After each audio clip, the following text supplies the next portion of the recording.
now we talk about the meaning of the Hatha Yoga and the purpose of the Hatha Yoga and the Guru Parampara and the preparations and the factors accelerating the practice and factors slow down the practice and the Yama and Niyama. Today's chapter we are going to talk about the asanas. Asanas are the first step of the Hatha Yoga, and these asanas, whatever he is telling, are practiced by the Muni like Vasishtha and the Machendranatha. Somehow, for a sitting asanas, all the yogis, whoever focus through the mind or the prana or body, they must sit on the Siddhasana or the Padmasana. So he refers those two names. So then he is moving into the asana. There are a set of asana. He's starting with the Swastikasana. So actually, you may be familiar with the Swastikasana. So here, the Swastikasana. So actually, the Swastikasana means, Sukhasana or very simple posture it means. So you see, what is the theory that we have to understand? We are putting our feet, the sole, near to the Muladhara. In other words, we are moving toward the Siddhasana. Immediately, you are not doing the Siddhasana, but you create a sort of a pranic touch in your thighs, which is near to the Muladhara. So Muladhara is in between the genitals and the anus. Okay. So putting your feet and locking through the thighs, you are creating a circuit toward the Sulumna. So your posture need to be straight, but your soles will be near to the Muladhara.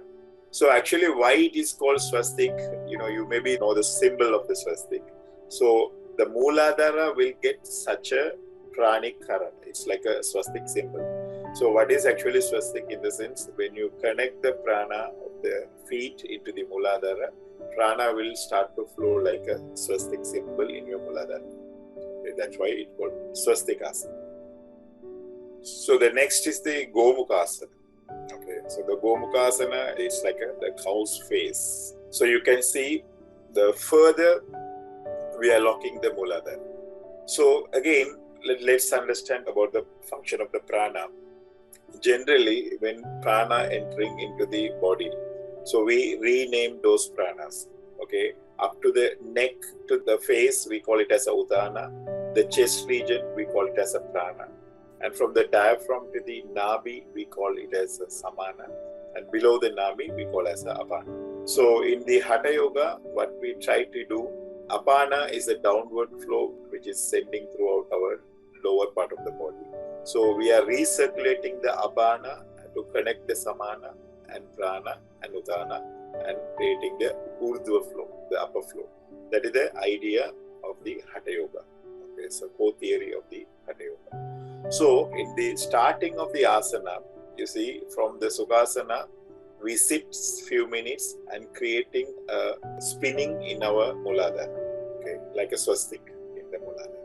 Now we are pressurizing further through the Gomukasana by putting your thighs and the knees like this and putting the postures in the hand. You are enhancing the urdhva flow. Okay, so this need to be done the both sides. If you put the left hand, then next you will put the right hand equally, like a few minutes in the sense 1 or 2 minutes you are sitting in one leg, so you have to sit with the other leg also same. So here the balancing of this type of a hand mudra is also needed. Okay, so to enhance the urdhva flow of the prana. Third one, he is talking about the Virasana. Virasana also, like you see the Virasana and the next two asanas, right? So when you see the sequence, we are centering in the Muladhara, right? And further, we are giving a pressure to the Muladhara and create the urdhva flow through the Gomukasana. And then we are stabilizing again, through the Virasana. So in the Virasana, we are changing the foot little. It's similar like a Sukhasana, but Sukhasana, you are sealing the foot to your thighs like this. So here Virasana, we are using the heel little, the changing the heel's position. If we go through the Virasana, the next is the Kurmasana. It's a way to the Vajrasana. In Vajrasana, we connect the toes together. But here, initial level, we are practicing it as a Kurmasana. And finally, you come to the Kukudasana. So here you are further locking all the pranas for the Urdhva flow. Mostly you push the Apana completely towards Samana and the prana to the Udana. The point what we are trying to make is not a individual asana position or the asana practice. Okay, the sequence how you are cultivating the prana toward the Urdhva flow to push your Kundalini and removal of your malas. Okay, so removal of mala is related to the Apana and the Samana in your stomach. So Samana need to do the function properly. So your digestion will be perfect. Right? So then it will go as a urine and the fecal to your lower abdomen. So then need to be clean. So the first idea, you have to clean your lower part of your body and connect the prana systematically, not go and immediately pressurize the Mooladhara. But you develop the connectivity, so that's you achieve through the Sukhasana and the Gomukasana and the Virasana. Then you start to pressurize the Samana and the prana through the Kukudasana and the remaining asana sequence. Okay, so if you go through, he's talking about 10 asanas and finally end up with the Savasana. So now let's go through the sequence, okay, what Swatmarama says, and in this perspective. So I really want to tell, not how to do, but what is happening when you are doing this sequence and the postures and the sequence. Okay, so if you capture that, simply you can understand the other asanas also. So we know our primary flow of prana in the Sulumana and it's going to the Kundalini, but it is not connected with our other side of the pranic flow, which is waste through the feet. Okay. So without cleaning or creating an appropriate suddhi in the nadi, if we connect these two flows, it can harm our body. So the first thing we need to do in a sequential way to clean our body systematically. First asana of the Swatmarama, he says the Sukhasana or Swastikasana. So your body need to be straight. It means your Sulumana flow need to be in a straight. And connect your wasting prana through your right foot near to the Mooladhara. You're locking inside the thighs and the calf muscles. And the same way, the next leg also. So by doing this, you are connecting the wasting prana through your feet near to your Mooladhara. So now you are trying to reconnect the prana, but not very exactly. The exact connecting point is the Siddhasana. That's why the Nada Sampradaya Siddhasana is the very highest asana. It's like a king of the asana. But you don't do that immediately, but you are sitting in the Swastikasana. This will create the flow of prana in the Mooladhara like a swastik symbol. Okay, it's like you are churning the Mooladhara like in a swastik way. The pranic flow will happen. So you sit few minutes and experience that flow in your Mooladhara to the Swadhisthana. Next, you will move to the little further. You are locking the Apana. That is called the Gomukasana.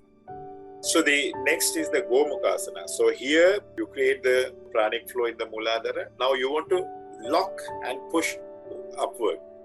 Okay. So you put the Gomukasana, you can see this like at the face of the cow. So if you want to enhance further, like, the Urdhva flow, you will put this mudra. Okay, hand mudras, both sides. Like, you have to use the both hands to balance the both side nadis, Ida and Pingala nadis. Actually, you will do this for a few times and come to this position. Okay, and experience the Urdhva flow. So if you want to do it in a meditative way, let's say, actually, you want to activate the Kundalini and all. First, you will sit and experience the Swastikasana. The outer flow of the prana is connecting to the Mooladhara. Mooladhara is like a pot in the fire, right? So now you are putting the fire not immediately down of the pot, but you are putting a little further, far away. That's called Swastikasana. So let's assume you are burning the wood to, boil the milk. First, you don't immediately put the fire inside, right? So you put the fire out and further you are locking. That is called Gomukasana. In the Gomukasana, we achieve something wild aspect, right? You pressurize your Apana. Okay. So as a rule, we know in Asana, when we have to do the counter Asana also. To, if you pressurize the one organ, so you have to relax on the other side, like, the counter Asana. So next, it's moving into the Virasana. Actually, in the Gomukhasana, you gave a pressure, like, a little higher pressure to the Muladhara and the Apana. Here, you are relaxing further. And Virasana and Kurmasana, further you are relaxing. Like, think like this, through the Gomukhasana, you push the balloon to the Urdhva flow. If you are not pure inside, so it may create a pressure, right? So you have to reduce further through two other asanas, Virasana and the Kurmasana. Here you see the Virasana posture. So it's like a sort of a swastikasana, but little relaxed position. You are not really interlocking. So when you consider the Sukhasana and the Gomukhasana, it's little higher pressure we are giving to the Muladhara and the Apana. Okay. When you give the higher pressure, the next two postures need to be very relaxed. Okay, very relaxed and little open. Okay. So you push the balloon, then if you hold the balloon for a long time, it will blast. Okay. So now you are relaxing the balloon to expand. So it's like you are pushing and relaxing, pushing and relaxing. So when you do it sequentially, slowly your capacity will develop to awaken the Kundalini. Okay. So these two asanas, Virasana and the Kurmasana, actually it's a counter asana of the above two. The Swastikasana and the Gomukhasana, we are pressurizing the Apana and to create the Urdhva flow, like pressurizing the balloon to one direction. Now we are relaxing to expanding again to come to the natural state. Okay. We are not going to immediately awaken the Kundalini. Let's see the next one. This is Uttana Kurmasana. We can call it as a Kukudasana also. So what is the meaning of this position in this sequence? First 4 asanas, you are pressurizing the Apana and relaxing. Pressurizing the Apana and relaxing. Now the body is ready for the pressure. So further, you are locking all the things like, the Apana, Samana, and Prana, and Udana in this posture. So completely you are locking. In the Gomukhasana, you only pressurize the Apana, okay, to go up. So when the body is ready to the Virasana and the Kurmasana, now you go to the Uttana Kurmasana. This need to be achieved through the Kukudasana, but we are not talking about now. But just to understand how we are giving a pressure to the pranas. So here it's further we are squeezing the balloon, like, exactly to hit through the Sulumna to go up. At the same time to clean the Vata Pitta Kapha in the body. So if you do like this, again, the counterpart is Dhanurasana. So here in the Kukudasana, Uttana Kurmasana, you locked everything this side, like, upside. So you have to relax to the Dhanurasana. Okay, so the next is the Dhanurasana. So if you understand these two pairs, you will understand, okay, what is happening. Okay. Previously, we pushed the down Apana to go up and we relax. Now, immediately, suddenly, we are locking Apana, Samana, Prana, and also the Udana, like, by, bending the neck in this posture, Udana. So all 5 pranas are locked, right, and created a sort of a pressure inside, like, inside the nadis. So to relax that relaxation should not be against to the our pressure, right? So for example, you see here we are pressurizing, then whole pressure is coming to the Sulumana. So when you are releasing this asana, next should be, it's aligned to the spinal cord, but in the other way around. It should not hurt the Sulumana nadi. Okay. So this is very essential if you do the Uttana Kurmasana, next to do the Dhanurasana. Otherwise, you don't get the balance, okay, balance of the prana. Right? This is the idea of the counter asanas. Okay, so why the counter asanas? Mantra asana. We call it Tamil, it as a mantra asana. You must do, if you bend upward, you have to bend other side also. So let's see. Now you pressurize the Muladhara, Swastikasana and the Gomukhasana through the Virasana and the Kurmasana. Then you give the sudden squeeze, like, sudden lock to the all Panchapranas. Okay. Then you relaxed again with the Dhanurasana. Okay, it all happened in the Sulumana in this way, right? In this way. Now you have to balance it or churn, like, now spinal twisting. Okay, it is the Machedrasana. So by doing this, you are handling a circle, okay, the Sulumana. So if you take all the asanas from the Sulumana point of view, okay, you consider it as a Sulumana, right? Initially, you gave a pressure to the bottom. Then you relax. Further, and with the Uttana Kurmasana, you do the Sulumana like this. Now you are churning through the Machedra. So you see, you are pressurizing, expanding and squeezing, and now you are churning. Now you achieve the Machedra. then the counter, you're relaxing the spinal through the Pachimadhanasana. It will create kind of a relaxation and the whole Solumuna will be connected in this way. Finally, up to now, whatever wasted through the legs, you recircuit to the Muladhara. This is for the sitting in the yoga position, for the meditation. Okay, so to achieve the Kundalini Siddhi. But you need to live in the world also. Then the prana need to again flow to the legs. Okay. Finally, you are finishing with the Mayurasana. And finally, everything, whatever you did, you lie down in the Savasana, okay, to balance the whole prana to your whole body.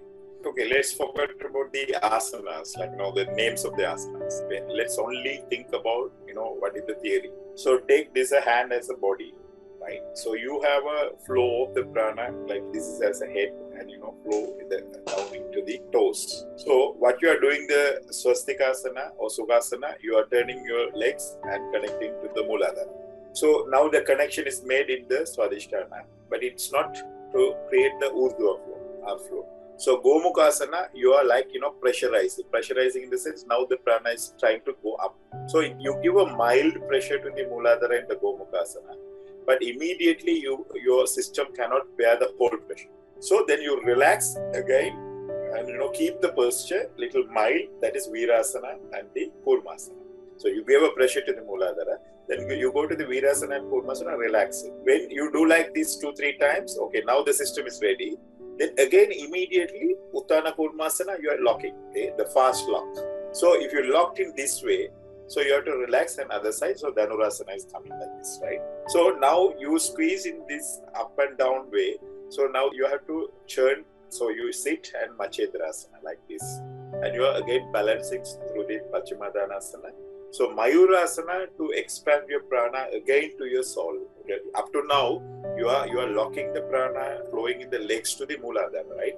But now you have to come to the normal life. So you are doing the Mayurasana to bring the prana to your legs. And finally, you sit in the Savasana, balancing the whole body and just wake up. So this is the idea. When you do asana sequence, if you want to awaken the Kundalini or get the balance of Sulumna Nadi, Idakala Pingala Nadi, this theory need to be followed. So here, Swatmarama give a very nice message, not to do many asanas as you think, your mind is thinking, but you need to be in a perfect alignment order within the 10 asanas. But he says, I have picked from the 84 asanas, which can give the Hatha Siddhi, the merging of the Idakala Pingala Nadi. You can achieve through these 10 asanas, which are the best asanas. After the Savasana, he said, you have to go to the Siddhasana or Padmasana or Bhadrasana, Simhasana, for your meditation. So, Padmasana or Siddhasana is a very higher pressure we are giving to Muladhara.